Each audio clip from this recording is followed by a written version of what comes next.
ঘুমাচ্ছে তাদেরকে কামান দিয়ে গুলি করছে, ভেঙে করে ফেলেছে। গতকালকে সংবাদে দেখলাম যে পৃথিবীর শ্রেষ্ঠ কবরস্থান হচ্ছে গাধা।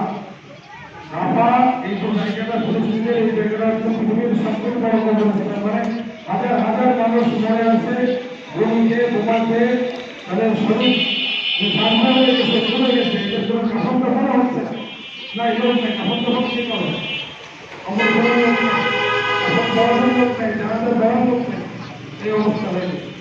এটাই আমরা এই চিৎকার জানাই এবং আল্লাহের কাছে আমরা দোয়া করবো এখন যে আল্লাহ ফিলিস্তিনের এই মুক্তিকামী মানুষদেরকে স্বাধীনতা লাভ করার ব্যবস্থা করে দেয়। বলুন আমি বলেন, আর ফিলিস্তিনের বিজয় হোক, বলেন আমি ফিলিস্তিনের কি হোক, বিজয় হোক, ইসলামের বিজয় হোক, কালেমার বিজয় হোক, আর ইসরায়েল নামক অবৈধ রাষ্ট্র ধ্বংস হোক। বলুন আমি ইসরায়েল নামক অবৈধ রাষ্ট্র কি হোক, ধ্বংস হোক। নেতানিয়াহু সম্মানে আল্লাহ পর্যন্ত যতটা দিব, ওকে, এবং ফিরআউনের নতুন